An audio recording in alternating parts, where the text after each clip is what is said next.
apa kabar pemirsa? Senang kembali menjumpai Anda dalam Special Report, program yang membahas secara mendalam berbagai isu di tengah masyarakat. Bersama saya, Erika Widyastuti. Pemirsa, Raden Adipati Surya yang berpasangan dengan Ali Rahman kembali terpilih memimpin Kabupaten Waikanan. Rencananya pasangan ini akan dilantik Gubernur Lampung, Arinal Junaidi, atas nama pemerintah pusat pada 17 Februari mendatang. Lalu seperti apa arah pembangunan Waikanan ke depan? Pemirsa, berikut Special Report Waikanan di tangan Adipati.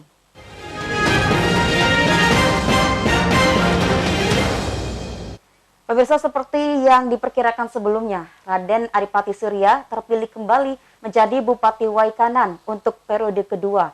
Berbagai rencana dan program sudah disiapkan politikus Partai Demokrat ini.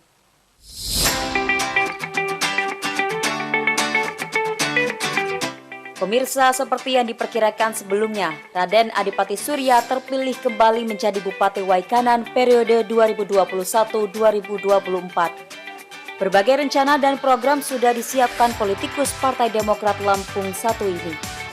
Jika pada 5 tahun sebelumnya kepemimpinan Raden Adipati Surya Edward Antoni terfokus pada pembangunan infrastruktur yang diarahkan kepada peningkatan proporsi jalan poros kabupaten dan mendorong pembangunan serta pemeliharaan irigasi dalam rangka menunjang ketahanan pangan. Pada periode kedua ini, Raden Adipati Surya yang berpasangan dengan Ali Rahman bertekad akan memajukan sektor ekonomi, khususnya usaha mikro, kecil, dan menengah.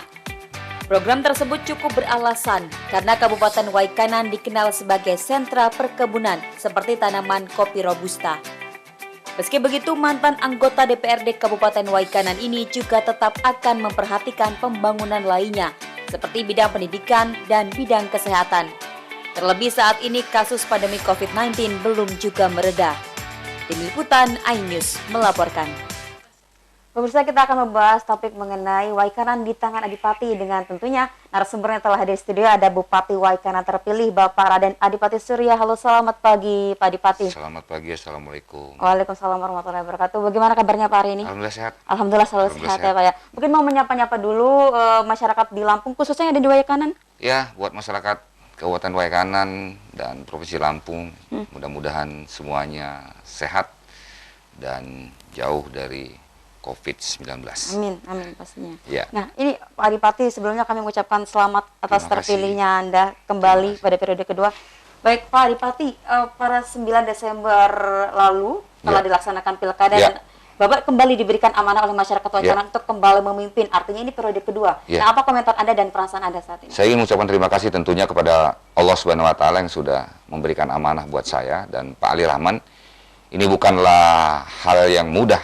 Ini beban tanggung jawab yang cukup besar yang saya bisa laksanakan dengan sebaik-baiknya.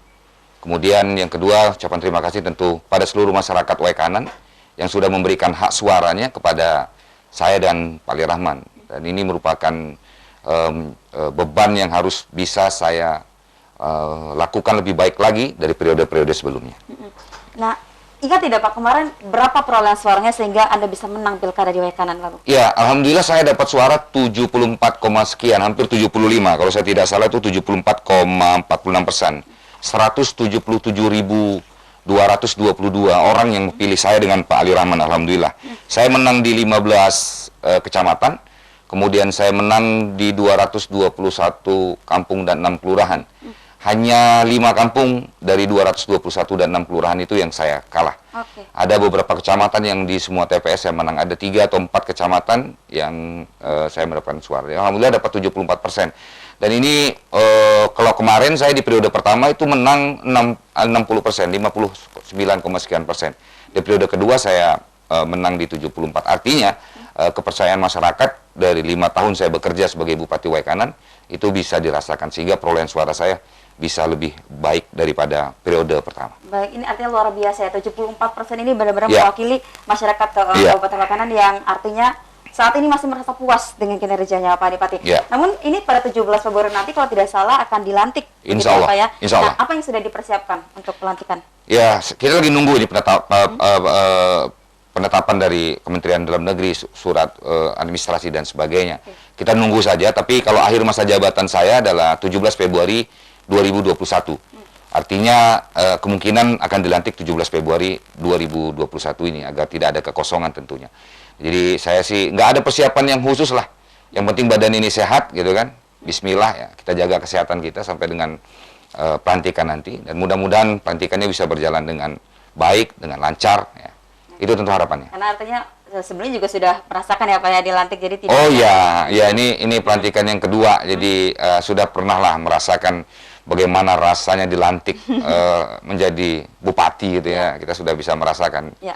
Ya, pemirsa, kalau misalkan sebelumnya ada wali kota dan bupati yang baru saja terpilih, pasti saya akan tanya apa yang akan dilakukan pertama kali setelah menjabat. Nah, kalau Pak Adipati yang ingin saya tanyakan, apa catatan Anda selama memimpin Waikanan 5 tahun ke belakang? Mungkin ada catatan-catatan khusus terkait dengan pembangunan dan juga kesejahteraan masyarakat di Waikanan, Pak. Ya, ini di penghujung, sebenarnya penghujung RPJMD saya dengan Pak almarhum Edward Antoni. Nah, di RPJM saya yang kedua ini tentu akan dimulai dari 2022. Jadi sebenarnya wilayah Waikanan itu wilayah pertanian dan perkebunan. Ini 63,93% tenaga kerja itu di sektor pertanian. Kemudian perkebunan dan sumbangan sektor pertanian perkebunan atau PDRB domestik regional brutonya juga paling tinggi, yaitu 36,26%. Baru di bawahnya itu ada sektor industri olahan. Jadi paling besar kita akan kita fokuskan program kerja kita di dua sektor itu. Tentunya. Kalau tadi ada pertanian perkebunan menjadi sektor atau komoditas utama, ada masalah-masalah lain mungkin yang masih menjadi PR gitu Pak dan akan dituntaskan gitu di periode yang kedua ini? Ya, kita fokus juga karena pandemi COVID-19 ini bukan hanya bicara soal kesehatannya saja, tapi bagaimana memulihkan ekonomi. Mungkin COVID-19 akan segera berlalu, gitu ya, dengan vaksin dan sebagainya. Tapi pemulihan ekonomi, nah ini yang tidak mudah. Butuh kerja keras kita. Nah, untuk itu sektor ekonomi yang bisa kita tingkatkan, salah satunya adalah kita mau membina, karena di Waikanan itu ada sekitar 153.000 lebih petani. Nah, ini garapan kita. Kemudian kita juga akan memperdayakan lebih dari 6.000 UMKM. Nah, ini fokus kita ke depan. Oke. Artinya ekonomi. Kalau untuk kesehatan sendiri selama ini bagaimana kasus COVID-19 yang ada di Kabupaten Waikanan, apakah bisa diantisipasi atau diselesaikan dengan baik? Ya, alhamdulillah saya baru dapat pagi ini fresh release dari kesehatan provinsi kalau tidak salah. Itu Waikanan sudah masuk zona kuning bersama tulang bawang. Yang tadinya kita masuk zona orange. Alhamdulillah kita zona kuning. Artinya kita sudah lebih maju lagi. Walaupun memang kasus ini kan bertambah terus. Beberapa kebijakan tentu sudah kita jalankan, ya kan? Beberapa kebijakan kita jalankan. Mengedukasi masyarakat terus untuk 3M, tetap pakai masker, menjaga jarak, mencuci tangan pakai sabun, ya, tetap kita jalankan. Kemudian vaksinasi juga berjalan hari ini. Kita sudah terima 3.360 vaksin yang akan diperuntukkan untuk 2.240 nakes, ya, dan ini sedang berproses. Dilaksanakan vaksinasi ini di 20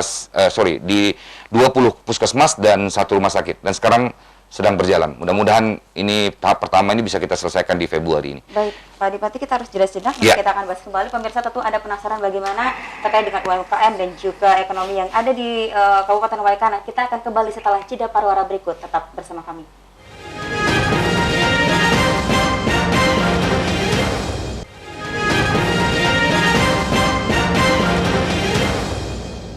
Pemirsa, terima kasih Anda masih menyaksikan Special Report tentunya bersama Bupati Waikanan, Bapak Adipati. Pak Adipati, tadi kalau kita berbicara mengenai COVID, artinya di sana zona kuning. Tentunya ini sesuatu yang ya bisa dibilang aman tapi juga tidak boleh lengah. Tapi kalau kita bisa berbicara mengenai COVID, ini juga kan ada sebuah PR di mana kita juga harus mengembalikan perekonomian di masyarakat. Nah, ini terkait sektor ekonomi sendiri terutama UMKM, bagaimana di Waikanan? Ya, kita konsepnya itu ada beberapa program kerja di bidang UMKM kita jalankan. Yang pertama, kita akan mengembangkan dan menjamin keberlanjutan UMKM melalui pemberdayaan dan pendampingan berkelanjutan. Jadi kita damping UMKM ini supaya mereka bisa lebih maju.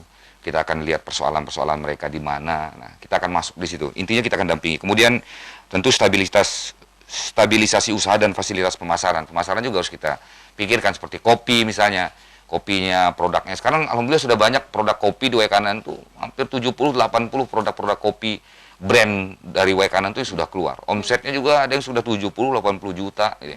Alhamdulillah, jadi berkembang. Nah, ini pemasaran juga kita coba untuk membantu pemasarannya. Kemudian kita bisa dudukkan bareng-bareng juga. Jadi ngebina UMKM ini kan nggak bisa cuma satu dinas, tapi banyak dinas, ada Indak, ada koperasi, kemudian ada perizinan juga masuk di situ. Jadi banyak. Nah, stakeholder yang lain juga kita ajak juga untuk bisa sama-sama, perusahaan yang ada di Waikanan juga untuk ikut mengembangkan UMKM. Mungkin mereka punya UMKM binaan, nah itu juga kita harapkan gitu. Kemudian tentu kita akan mempermudah proses sertifikasi produk UMKM. Jadi sertifikasinya, apa produk-produk misalnya halalnya atau sehatnya, label sehat dan sebagainya, ini kan kita lakukan pendampingan juga, dan kita lakukan prosesnya dengan cepat, itu kan, dengan baik gitu ya. Nah, ini kita lakukan juga. Nah, permodalan juga kita lakukan, permodalan. Jadi kita coba memfasilitasi akses permodalan bersubsidi. Nah, kita punya bank syariah di sana, bank syariah Waikanan. Nah, ini kita coba sekarang masuk ke sektor itu, untuk pembinaan, untuk melakukan pembiayaan sektor UMKM yang kecil-kecil ini, ya, supaya mereka juga tidak juga jadi sulit untuk mendapatkan modal yang murah ya, untuk mereka berjalan. Kemudian tentu kita akan mengembangkan teknologi lah. Ya, karena bicara hari ini kita juga nggak bisa juga selalu melakukan tradisional, tapi tentu perlu juga teknologi yang tepat guna. Nah, beberapa program itu yang akan kita jalankan untuk kita membangkitkan UMKM yang ada di Waikanan. Ya, artinya untuk UMKM akan terus difasilitasi apa ya, baik modal, akses dan juga pemasaran dan sebagainya.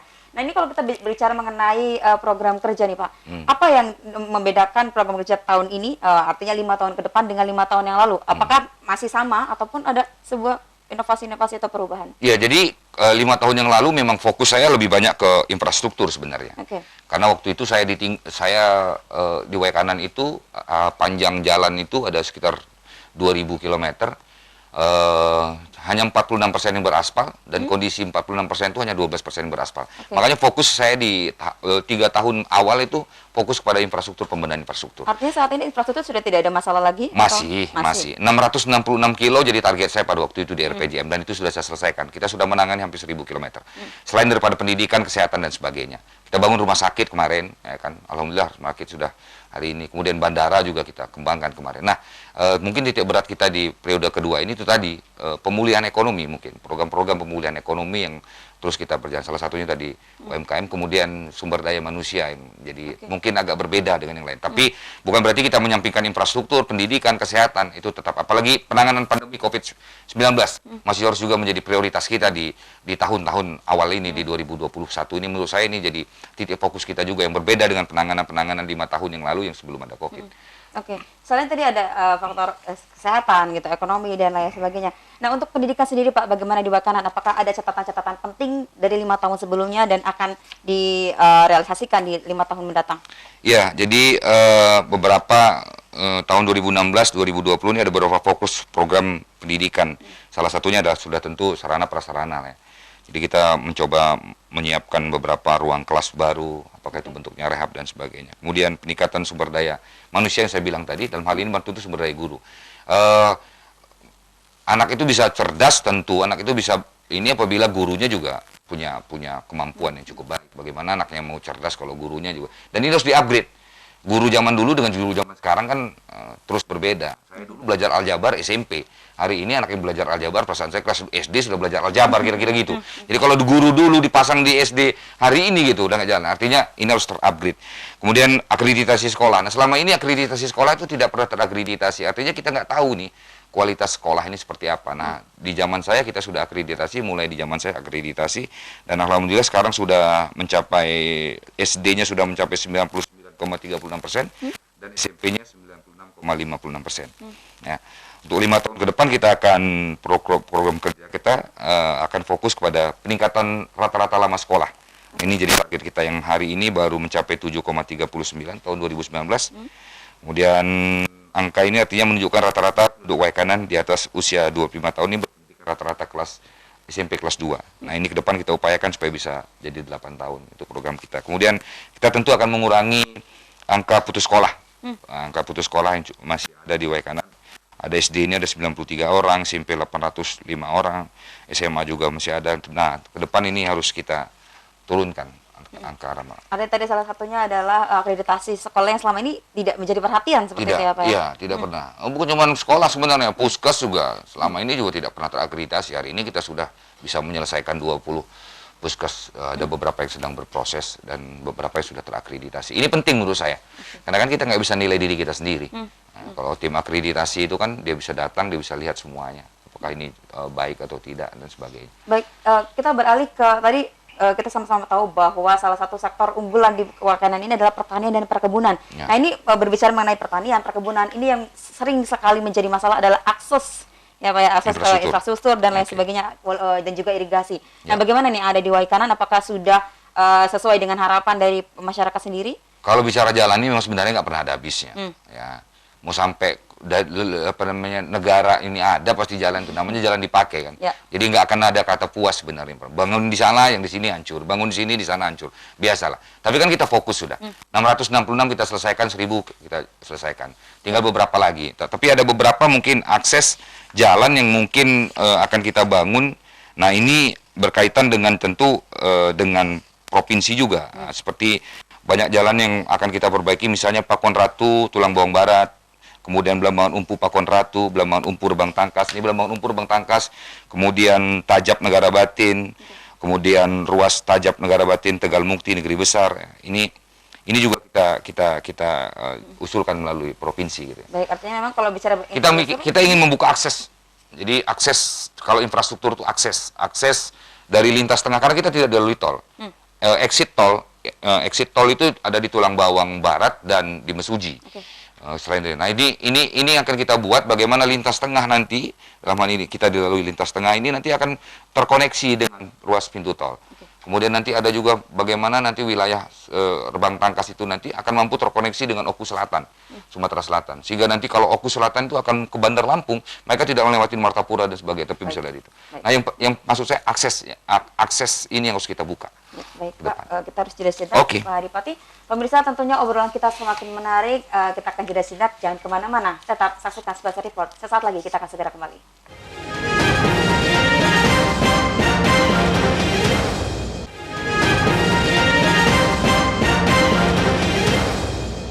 Pemirsa, terima kasih Anda kembali menyaksikan Special Report dan kita akan melanjutkan perbincangan hangat kita dengan Pak Adipati. Pak Adipati, tadi kita sudah banyak membahas tentang UMKM, pendidikan, infrastruktur, kesehatan, dan sebagainya. Nah, ini berbicara mengenai pandemi, pasti setiap kabupaten, kota mengalami defisit anggaran. Nah, untuk Wakanan sendiri, apakah anggarannya masih aman saja Pak untuk saat ini? Ya, anggarannya sangat terganggu lah. Ya, tidak ada yang sekarang ini menurut saya sebuah pemerintahan tidak terganggu dengan COVID.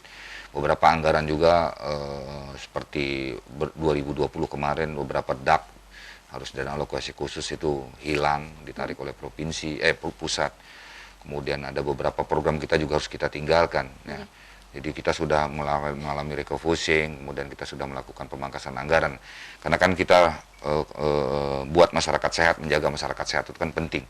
Kalau membangun jalan kita besok juga masih bisa kita bangun, tahun depan kita bisa bangun. Tapi kalau rakyat kelaparan, rakyat kita sakit, nggak ada pilihan, harus kita urusin hari ini. Jadi bicara soal anggaran semua, saya yakin termasuk juga Wakanan. Wakanan sempat juga agak punya masalah dengan sisi anggaran karena kita dihadapkan juga dengan pilkada kemarin, kita dihadapkan juga dengan COVID-19. Kita nyiapkan hampir 42 atau 44 miliar untuk penanganan COVID. Jadi nggak sedikit. Hampir pembangunan fisik 2020 itu hampir tidak ada di Wakanan. Kita hilangkan semua.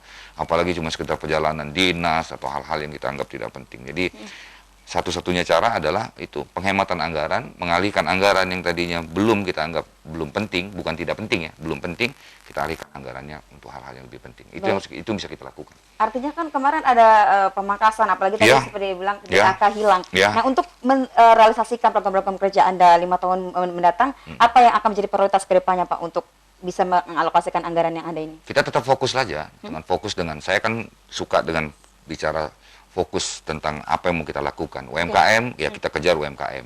Jadi anggaran itu harus kita letakkan sama seperti Pak Jokowi pernah bicara bahwa kalau membagi anggaran itu jangan seperti membagi mentega di atas roti. Kalau mentega di atas roti itu dia pasti rata. Nah, kita tidak akan membagi itu rata. Nanti kita akan lihat mana yang akan jadi proyeksi program kita yang akan kita kejar. Kita bicara pendidikan, kita akan bicarakan di pendidikan. Kita bicara infrastruktur, kita akan bicarakan di infrastruktur. Kesehatan, penanganan COVID tetap jalan. UMKM ini mana saja? Oh, ada di koperasi, oh ada di Indak. Nah, itu yang lebih kita fokuskan anggaran ke situ.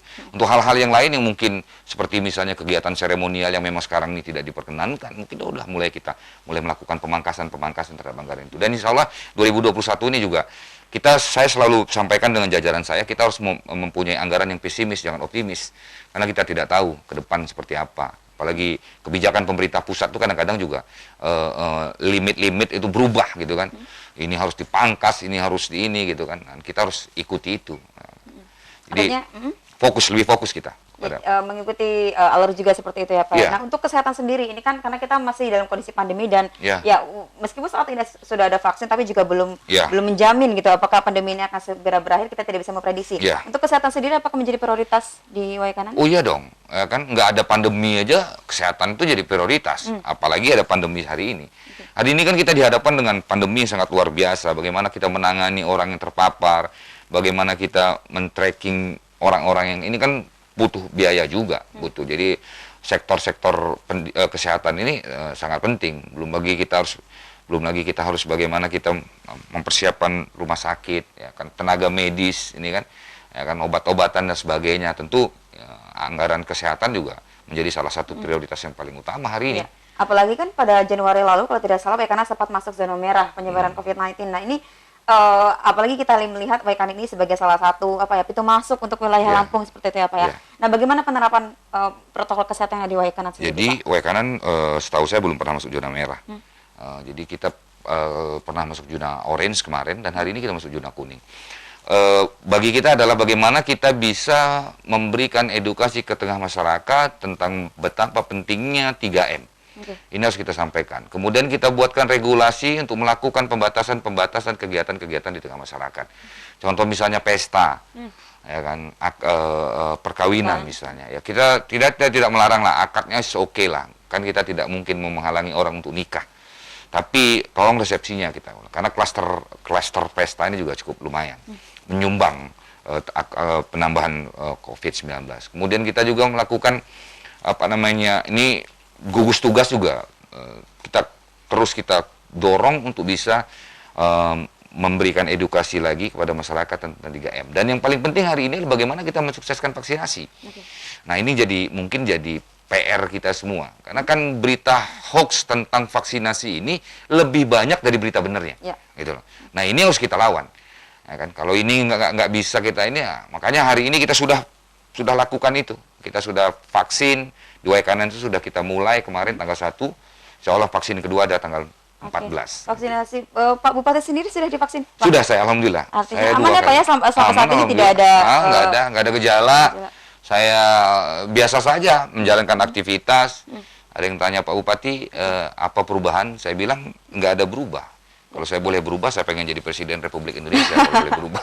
Baik, Pak Adipati, sedikit untuk closing statement, mungkin ada 1 menit, apa yang ingin disampaikan kepada masyarakat, khususnya tentunya dalam menerapkan protokol kesehatan ya pastinya. Ya, yang pertama tentu saya mengucapkan terima kasih soal pilkada, ya kan. Mohon doanya terus, mohon dukungannya, mudah-mudahan saya dengan Pak Ali Rahman bisa menjalankan amanah ini dengan baik, sehingga bisa bermanfaat untuk masyarakat. Yang kedua, saya mohon dukungannya juga ini bicara soal COVID-19. Ayo masyarakat Waikanan, mari kita jaga protokol kesehatan. 3M itu jalankan betul. Pakai masker, menjaga jarak, kemudian mencuci tangan pakai sabun air yang mengalir. Ini sangat penting. Yang ketiga, mari kita sukseskan vaksinasi. Vaksinasi ini perlu kita sukseskan karena ini bagian dari ikhtiar kita untuk menjaga diri kita, untuk memutus mata rantai COVID-19. Supaya kita bisa tetap terjaga kesehatannya. Kita sayang dengan diri kita. Kalau kita menjaga diri kita, berarti kita sayang dengan diri kita, sayang dengan keluarga kita, dan sayang dengan semuanya. Mari kita jaga protokol kesehatan. Yang sudah divaksin, tetap harus menjalankan 3M. Karena vaksin itu sendiri tidak menghalangi virus untuk masuk ke dalam tubuh, tapi mungkin dalam tubuh ini sudah ada penangkalnya, kira-kira gitu. Kemudian tolong, kalau mau tahu tentang apa itu vaksinasi, carilah sumber berita yang bisa terpercaya. Karena ini bisa menjadi persoalan apabila saudara-saudara masyarakat Waikanan mendapatkan berita dari yang tidak benar. Mudah-mudahan kita semua sehat, mudah-mudahan kita semua terhindar dari pandemi COVID-19. Mudah-mudahan kita semua selalu dalam lindungan Allah Subhanahu wa taala. Amin. Baik, maksudnya pemirsa Pak Bupati sudah divaksin, jadi Anda juga tidak perlu takut untuk divaksin ya, Yes, Pak ya. yes. Pak Bupati, terima kasih banyak sudah Sama-sama. hadir di iNews. Jangan sukar ketika suatu saat kita undang kembali Insya Allah, di iNews. insya Allah. Dan Boleh. selamat bertugas, semoga sehat selalu untuk Terima Pak kasih Bupati. Enyus sudah undang kita. Terima kasih banyak. Baik, pemirsa, program pembangunan di Kabupaten Waikanan akan terus berlanjut setelah KPUD setempat menetapkan pasangan Raden Adipati Surya dan Ali Rahman sebagai Bupati dan Wakil Bupati Waikanan periode 2021-2024. Kita berharap semoga pembangunan Waikanan ini nantinya benar-benar akan mensejahterakan masyarakatnya. Dan pemirsa, tak terasa perbincangan kita sudah berada di ujung waktu dan kita harus pamit undur diri. Sekali lagi terima kasih untuk Pak Bupati Sama-sama. Adipati sudah Terima hadir di kasih. iNews. Dan jangan lupa untuk terus saksikan special report hanya di iNews Lampung. Dan juga terapkan protokol kesehatan, yakni 3M. Saya Erika Budi Astuti, mewakili kru yang bertugas, pamit undur diri. Terima kasih dan sampai jumpa.